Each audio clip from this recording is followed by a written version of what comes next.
Welcome back to the RevRoom, where we cut through the noise to deliver what's actually working in B2B marketing right now. At Inverta, we believe in clear strategy executed brilliantly, and field marketing exemplifies this philosophy perfectly. While everyone's chasing the latest digital tactics, smart marketers know that human connections still close deals. In fact, data shows opportunities with field marketing touches are 2.2 times more likely to close than those without. Yet, as marketing budgets tighten, many teams question whether field marketing is worth the investment compared to digital channels. Here's the thing: we're spending millions on search and display ads with questionable ROI, and we hesitate to invest in the one marketing function that delivers measurable pipeline acceleration. Today, we're joined by two veteran field marketers who've mastered the art of strategic execution, building frameworks that transform field marketing from reactive order taking to proactive revenue generation. They'll share practical insights on balancing corporate strategy with sales needs, proving that when done right, field marketing isn't an expense, it's your competitive advantage. Let's get into it.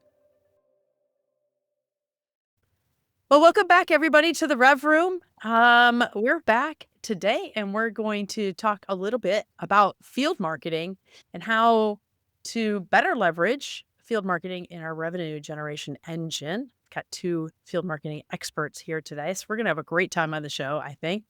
Some ladies who have worked together in the past and have developed some great ideas and now off doing things for other companies and still doing hardcore field marketing things. So welcome, Christine and Beth, to the show. So hi, ladies. Welcome. Thank you. Oh, thank you. Thanks for having us. Classic intro. Thank you for having me. I'm so excited to be here. Let's. Well, we're so excited to have you. So thank you for being here. That's fantastic. Well, ladies, I would love it if you could just introduce yourselves real quick, and then we can start talking about how field marketing can be leveraged better in that revenue generation engine. So Christine, I'll start with you. Yeah, thank you so much. So I'm Christine Ferrier-Roseman. I lead partner marketing at Row. And I also have a side hustle. I launched an organization called Tech Walk. We're networking for tech and SaaS professionals, and we offer weekly walks led by industry experts. So I think at this point, I don't know, probably organized close to 300 walks with Tech Walk. Wow.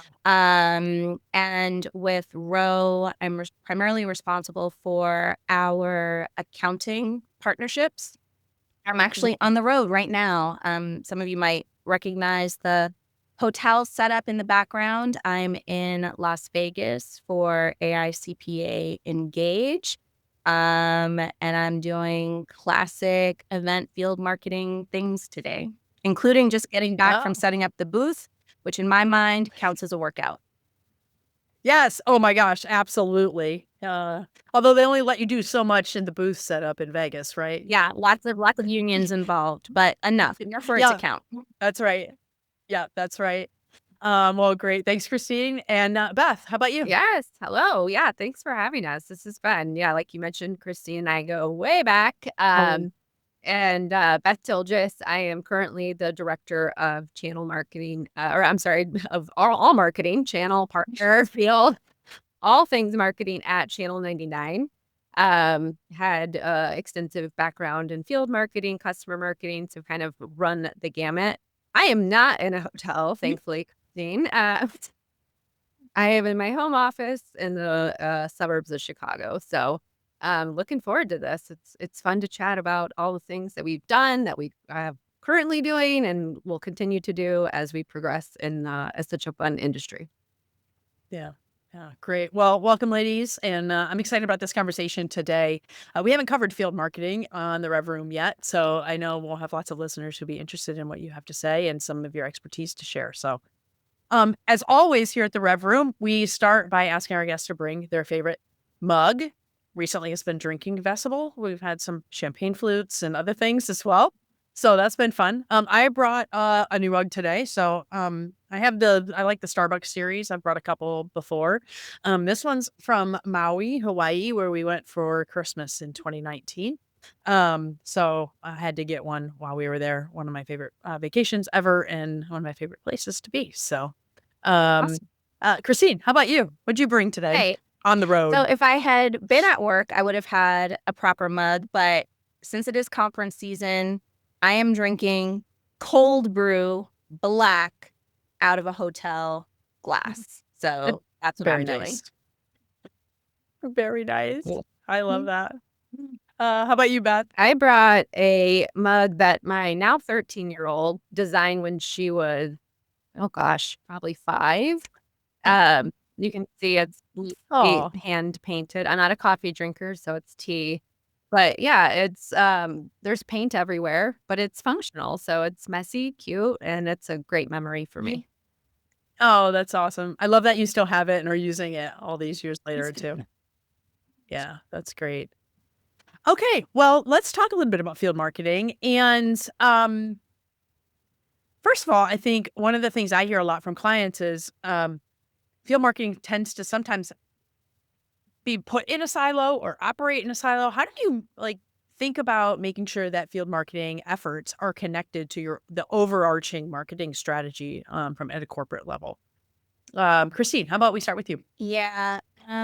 I think what's really important there is also just the overall leadership. I think I've seen in some instances, um, folks will bring in a relatively junior person to take responsibility for field marketing efforts, thinking that it's kind of a junior sort of event marketing.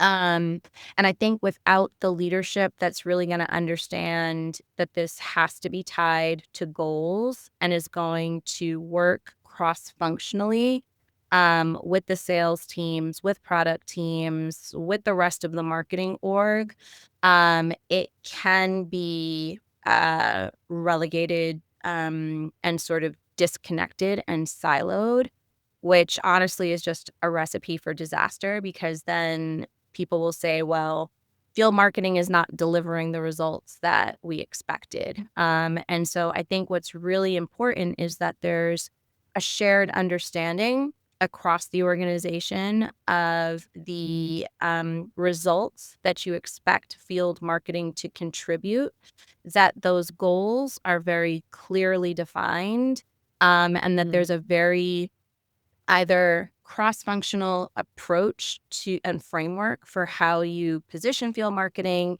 how it delivers its results, or at least you've also got other cross-functional stakeholders that are involved. So that's how I think that's one way that you just prevent it from falling into a silo.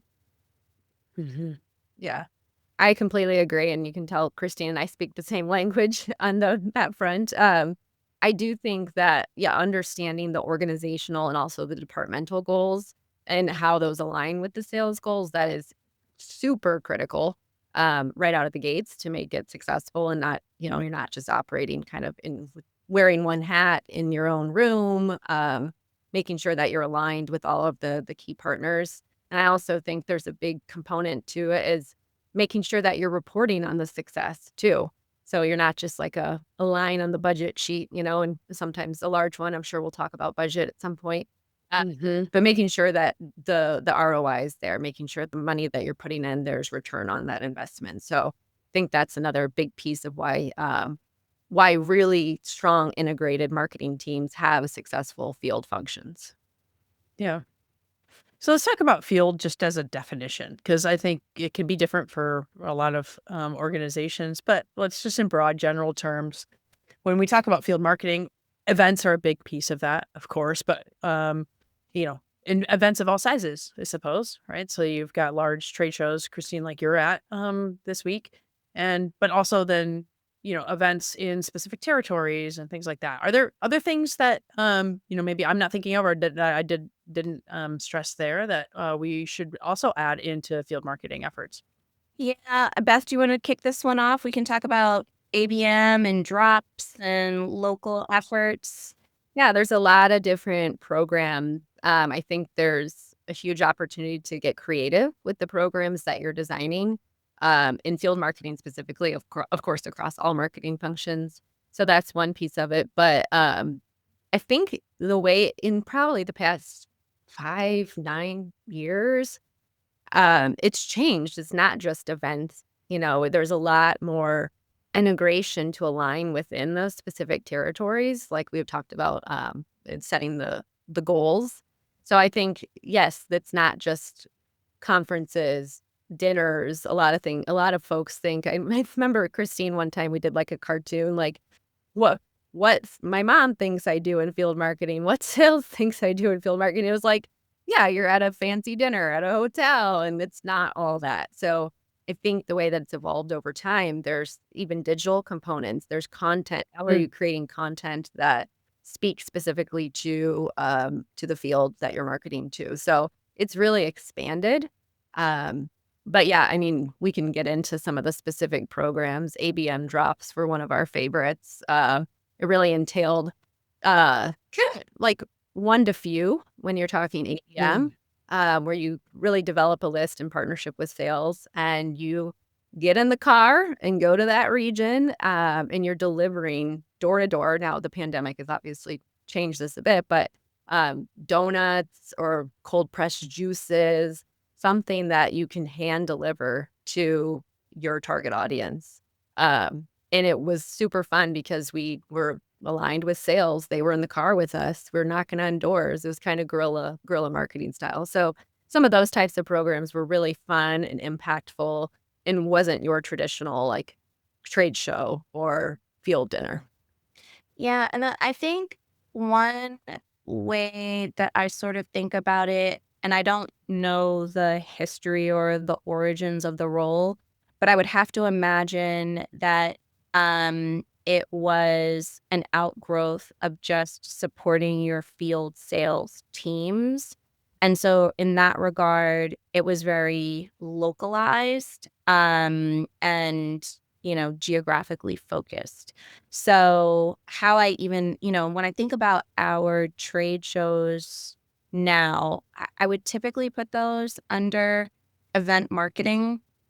Where Yeah. field aspect can come in is that a big event, say, could be happening in Denver, a national trade show is happening in Denver, but there will be a concentration of folks in Denver who might not actually even be attending that event, right? But because you're already going to be there, it's a good excuse to mix and mingle maybe your national teams with your local field teams for that amplification, since you've got a spark, right, in that region, and you've got a reason to gather.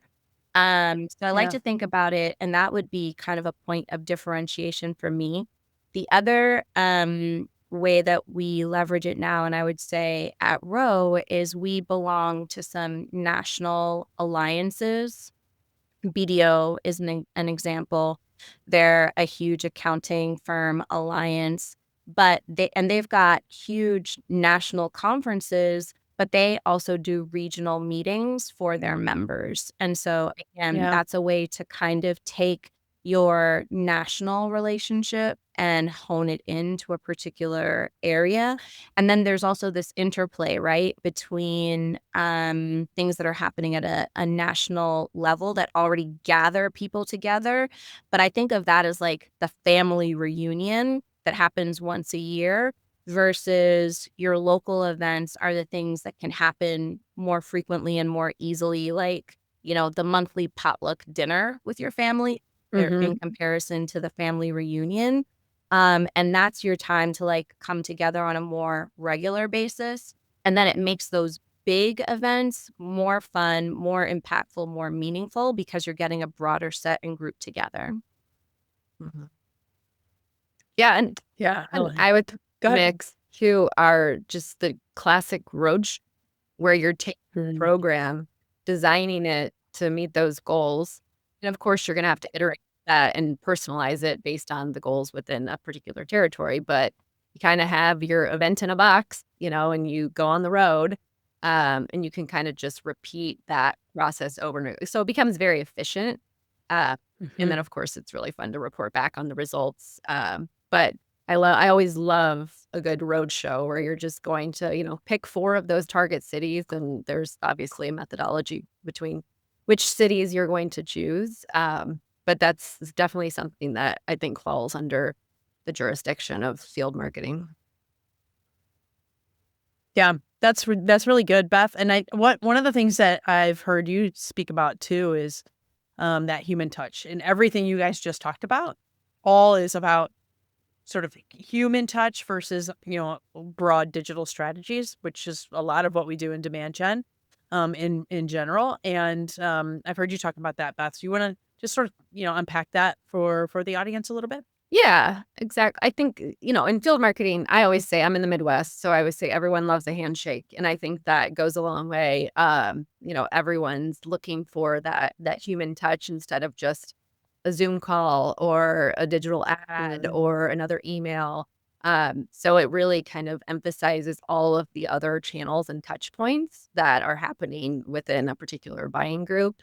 Um, I do think that within field marketing specifically, it is kind of that high touch opportunity to build the relationship. It's a lot of things that we would do would be pipeline acceleration programs too.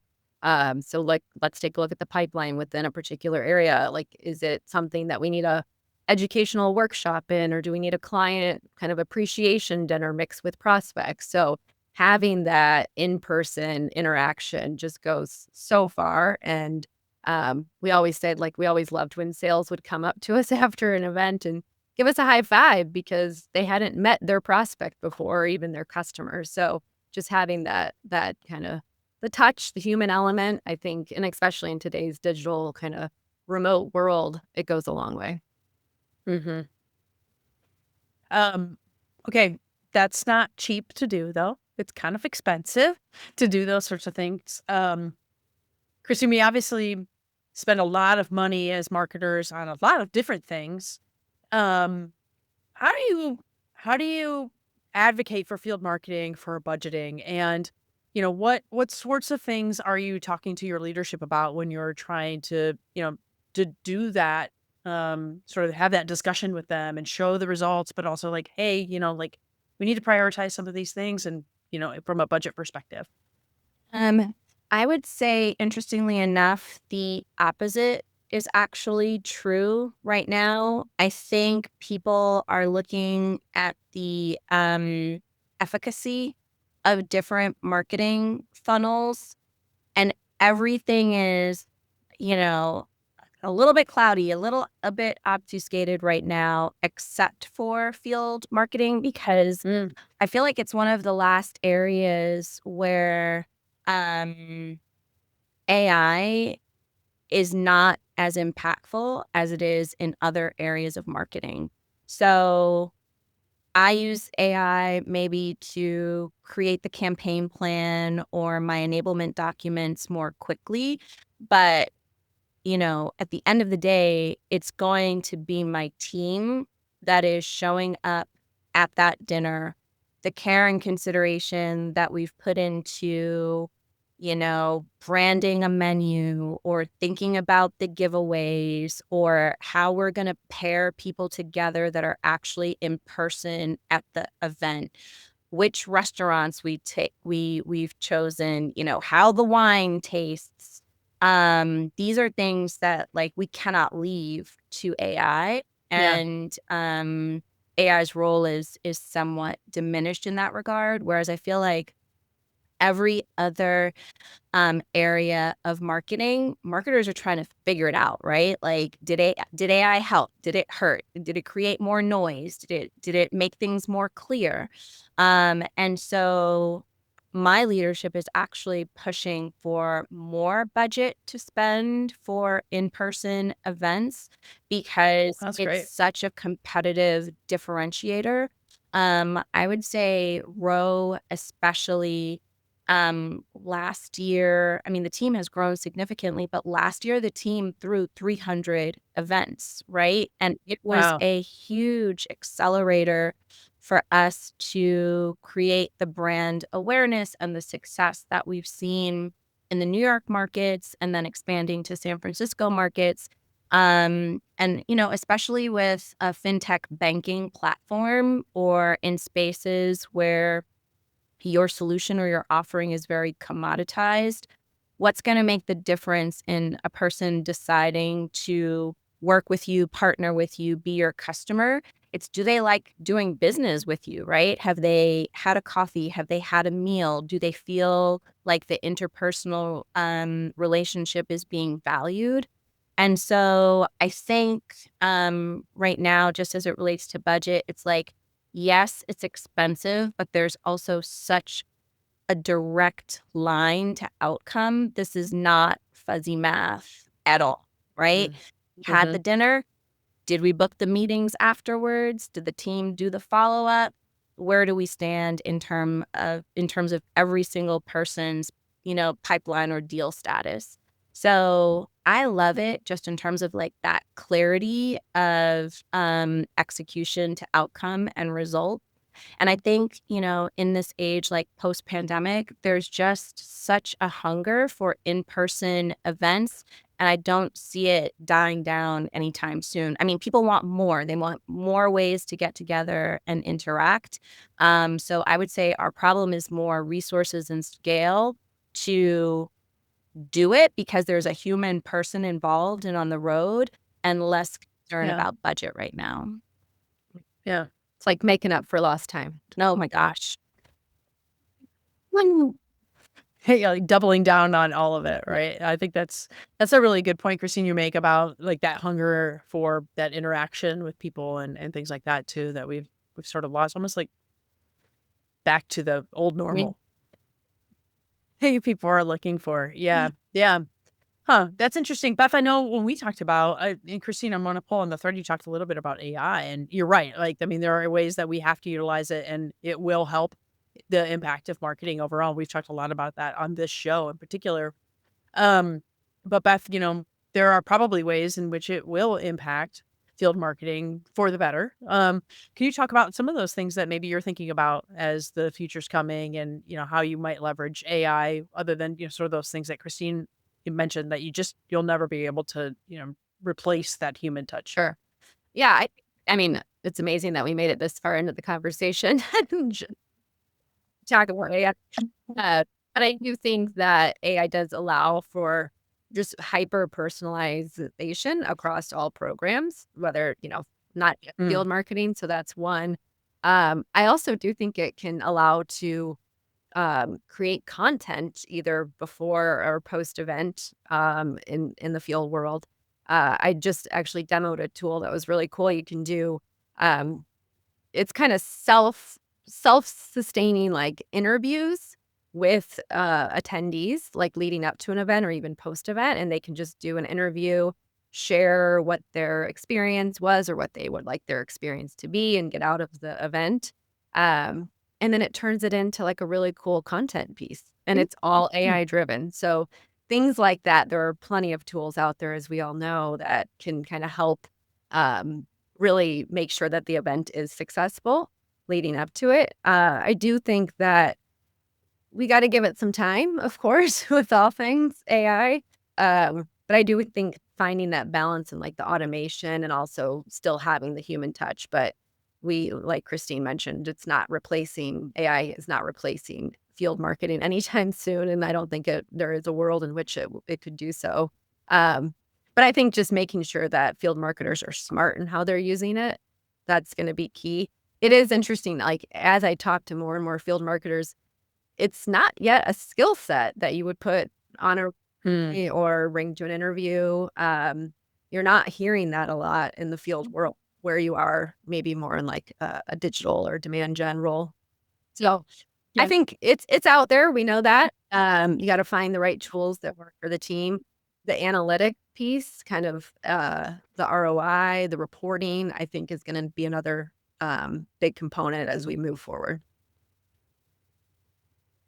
Yeah.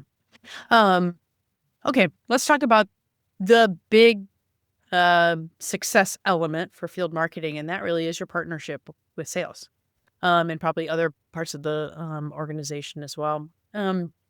Christine, tell me about some of the ways that you have used some of the strategies you've used to be able to build that relationship with your sales organization and making those connections. Beth talked about like having an event and you get the high five. That's all great. But like what happens before that?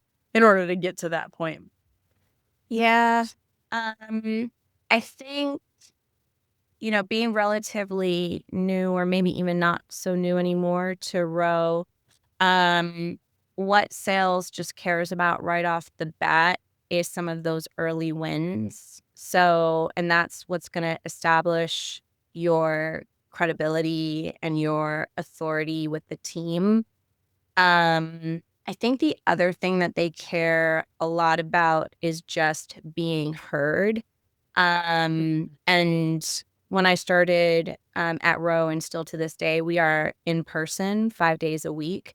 And so I was really embedded with the team. And so that really helped just to be able to listen to them, overhear their conversations, listen in on their demos, and create those feedback loops.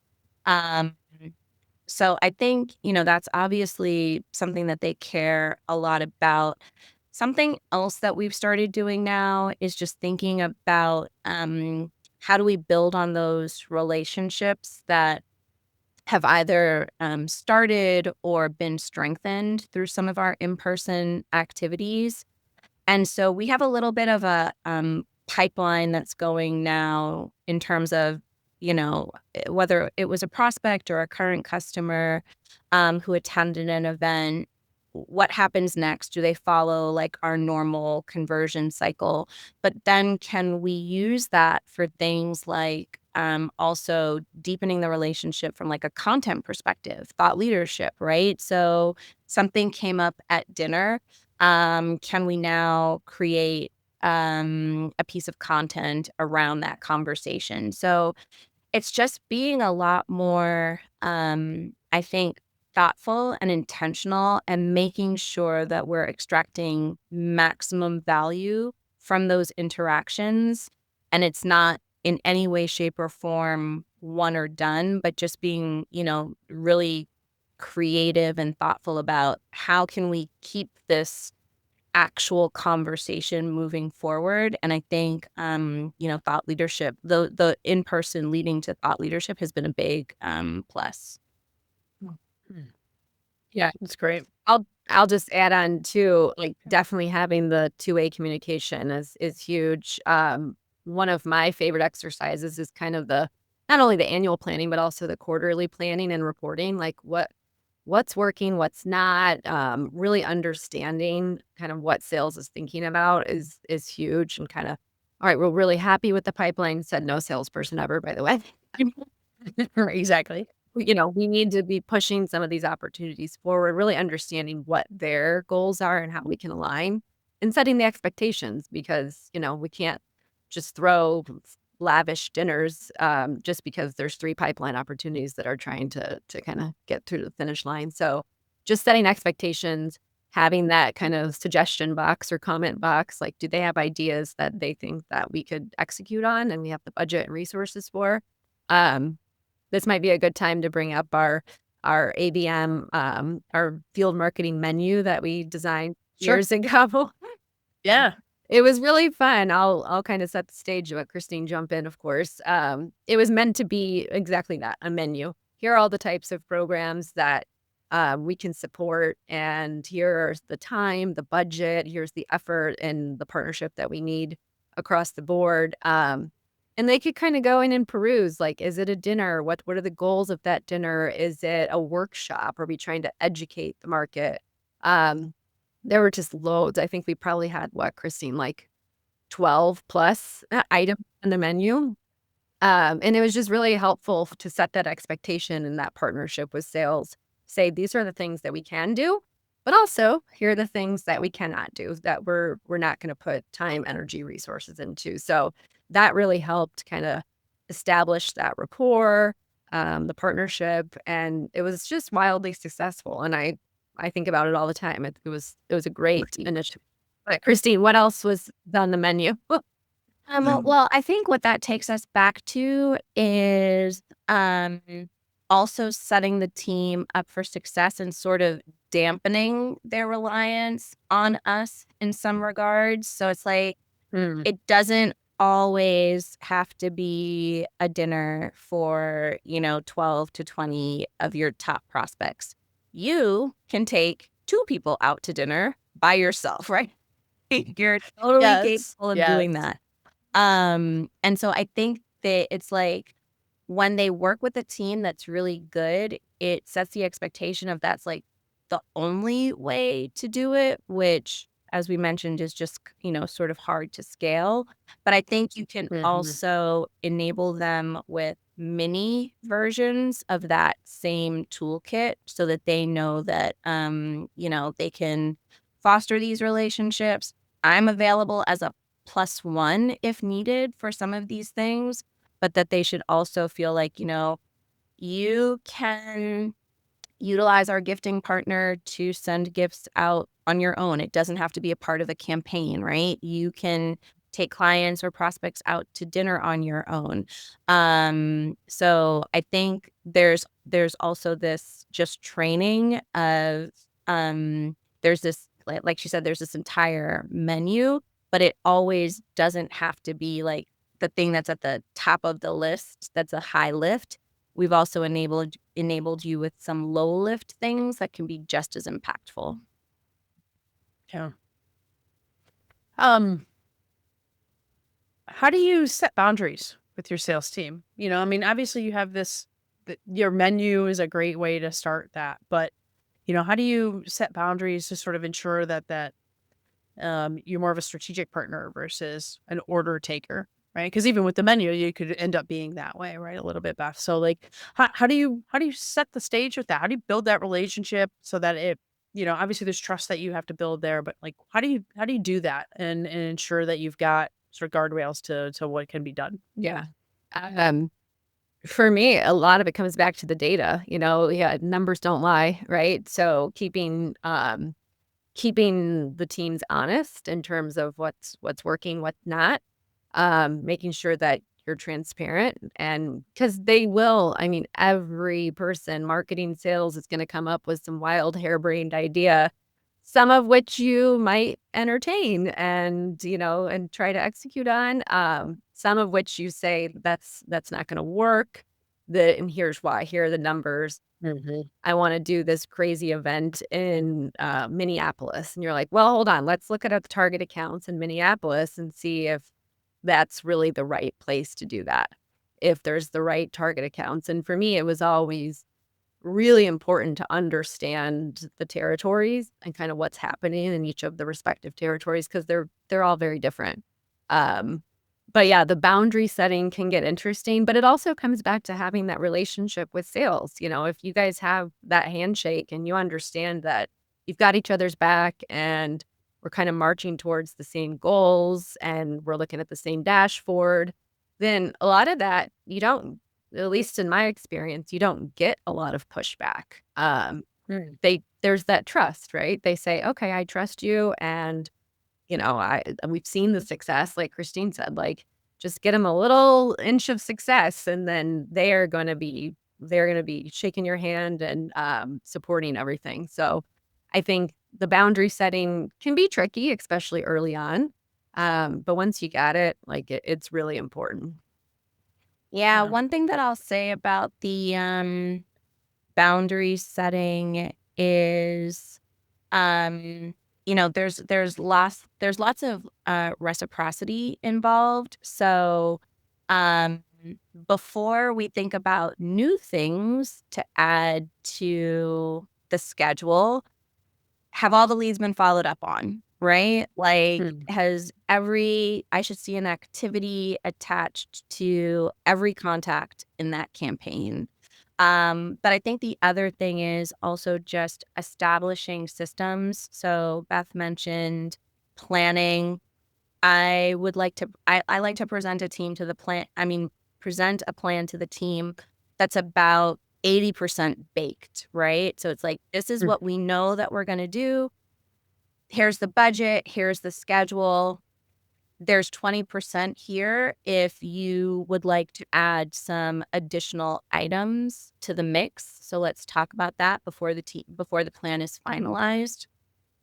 Another thing that I've done is set up higher, I guess, benchmarks or vetting before we will necessarily consider any new additions to the mix. So don't just forward me an email from some event provider, right? Like, let me know that you've done some of the background work. Is this a good overlap for the accounts that we're trying to win? Is it a good overlap for the strategy that we've all agreed on for this quarter? Um, are you willing to be like my sales partner for this event, which means you're committing to a number and an outcome for the event as well? So I think some of what that kind of cuts down on is some of the noise where your salesperson is also taking a very thoughtful approach to what they're forwarding. And it's not on me to now have to like vet every incoming opportunity. They've put some thought into it as well.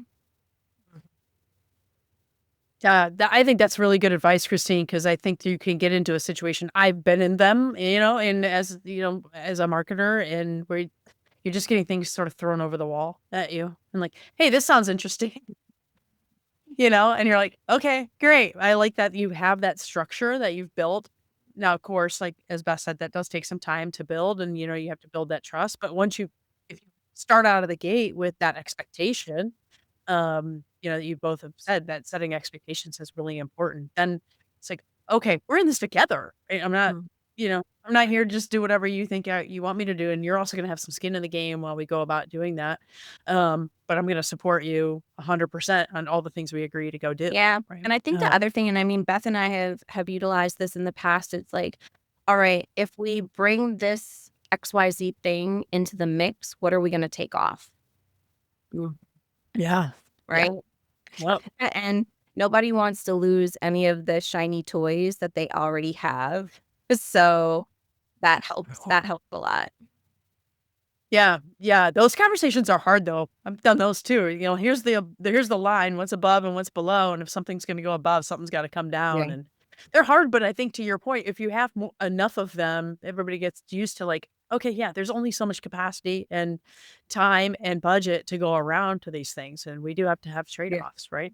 Some of my favorite conversations was like that would come to me, and I said, "Okay, how much do you think that costs? What are the resources that need to go into it?" And rightfully so, that kind of opened the conversation, was like, "Oh, I didn't realize that that was going to be so expensive or so time consuming or wait additional resources or add whatever the cost might be." So there were a lot of things that once we had that conversation, it was just kind of a learning opportunity. It's like, all right, well, maybe we'll scrap that then. Or actually we can do this together. And we would try new things. And that was one thing that I'm very proud of throughout my career. And Christine and I did this all the time. It's like, let's try something different. Like we're open to that. Just because it worked last year, it might not work again this year. Or how can we change the program? Yeah, so I think, what we're sort of, field marketing has some very distinct parts to it. It's the overall strategy, right? Making sure that's aligned to the company's and the marketing team's vision and mission and goals. There's the actual, creativity and thoughtfulness and execution of the events themselves. There's the reporting and the metrics and the accountability that goes along with it. And then there's just the relationship with the sales team and with the stakeholders. So those are all of the plates you have to kind of keep spinning at the same time for your field organization to be set up for success and to achieve the results that folks are expecting. I'm just going to call it right here. I think field marketers are the business's unicorn. So Yeah. you got the magic going, but you're also can do anything and everything. I love it. And you can fly. Also, Beth, I mean, you're really good at this, just also being an amazing, advocate. And you had your own relationships with a lot of our prospects and customers. Meanwhile, I was like, okay, 9:05, dinner's done. Time for me to get out of here. I've used up all my people points for the day. Yeah, you really do have to be kind of an extension of the sales team. And yeah, I've always loved that part of it. But we're all representing the company. We're all striving towards the same goals. So that is a big piece of it too. But I think what you were saying is like, Christine, is worth sort of reiterating, like the different hats that you have to wear to be a really successful field marketer is important to call out, right? Like you're not just, you have to be strategic. So not everybody has that ability. So you either have to grow that part of you or, figure that out or have that on your team. And then you also have to have that sort of creative side of that planning, creativity. I'm not one of those people. So I'm always jealous of people who can do that really well and think through those sorts of things. But then also like to dig into understanding the sales territories, understanding what are my products, what are the things that we can do to help clients along. Because to your point, hey, if you're going to be a +1 on a dinner with some, prospects, you got to be able to talk the talk too. Yeah, right? absolutely. Yeah. Okay, I'm curious. Before we wrap up, let's have a little fun. For each of you, what was maybe one tactic in your career that you initially thought wouldn't work that actually turned out to be royally successful? Okay, now you're both thinking. I'm giving you all the time. Beth, I'm going to start with you. What do you think? All right. There was one time many months ago in my field career where we were tasked with, it was like a strategic top 5, let's call it that. And it was like back to, I would say like ABM 101. Like, let's sit down with the sales. In this case, it was an enterprise. And these are like multi-billion-dollar companies that were kind of at the top tier of our ABM list. And we were tasked with kind of developing like very strategic business plans, sales touch points, marketing touch points across the entire buying group. And I'm like, wow, this is a lot of work. I was like, it's very time consuming. It wasn't all that expensive until we got into kind of the tactical components of it. But we're talking like pages and pages of kind of a plan. And I was like, wow, I think maybe we could let's just throw a workshop. We've got that ready to go. And like, as it turns out, it worked. We were able, in this case, it was really kind of the surround sound method, like across all of marketing functions. So that's where the integration really came into play. But we just got some really good opportunities and some big wins out of it. And it really fell largely on Field's shoulders. And once we proved it with 5 accounts, now the next salesperson or rep gets wind of it and they're, okay, I want to do that too. So we were able to expand on it. So that was one thing that I was a little hesitant to go forward with, but I'm like, all right, I'll give it a go. And we did see some success. Well, quite a bit of success with it. And again, these are like very large enterprises because they're at the top. They're the big whales of sales reps account list. It was like ABM within ABM because now you had the account, but then you had buyers groups within the account, trying to get all of the stakeholders bought in, multi-threading. Yeah. Here are the 30 decision makers. And I was like, oh boy. I could see how that would be overwhelming. Yeah, for sure.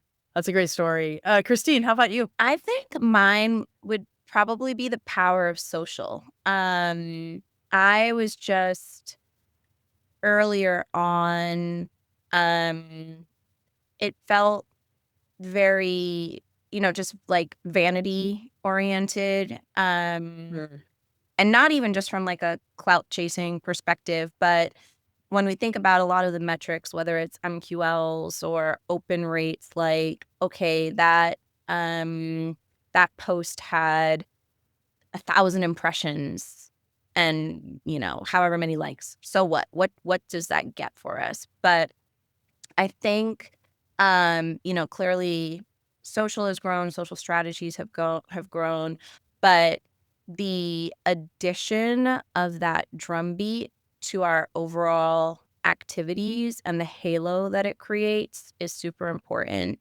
To the point now where I will share, we have a social strategy that accompanies our actual field events. And it will have, standard sets of graphics that are created, shot lists for the sales team, for pictures that we want, Wow, that's great. people that we name in those posts because we're trying to get on, their radar. And then actually monitoring the posts for social selling opportunities for the team. Just because of the way the algorithms work, the people that you name, it's going to go out to their circles. The hashtags that you use, don't quote me on it, but like for events, that will also have some local impact. And so it's been very easy to kind of like go in and now have this record of who's engaged with some of your posts and thoughtful follow-up. It also, in our space, it creates a lot of FOMO for some of the high value things that we're doing. So, you get a suite at a Knicks game or you have a spa day for women in accounting, you better believe that other people are seeing that and trying to figure out like how do they get into the mix for future events. So it's a worthwhile addition. I think if people can also just think about it in a very integrated way that from, pre-event, during event, post-event, how they're including social in a way that's, focused on the impact. Yeah. If only we did that with the strategic top 5.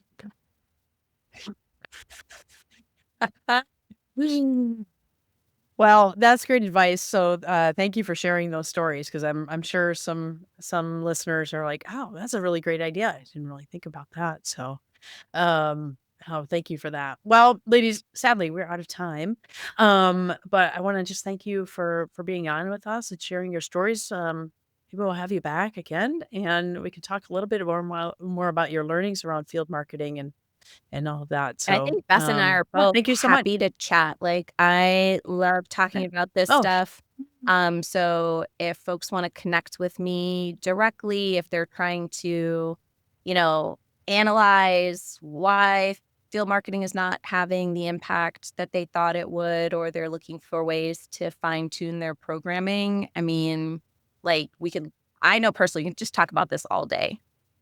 yeah. And just like share war stories, like share less, Yeah. literally Yeah. from the trenches. Yeah, that's great. Well, what I'll do is I always include your LinkedIn profiles in the show notes. So people can connect with you there on LinkedIn and send you a message. Permission granted, everybody. So feel free, please, to reach out to these 2 experienced ladies and ask them anything that you'd like around field marketing. So, well, Christine, safe travels to you. Thank you. Hopefully the show goes well. And Beth, great to talk to you from across the pond that is Lake Michigan. And happy summer to you guys. And thank you so much for being on. Thank you so much. Thanks for tuning in to the RevRoom today.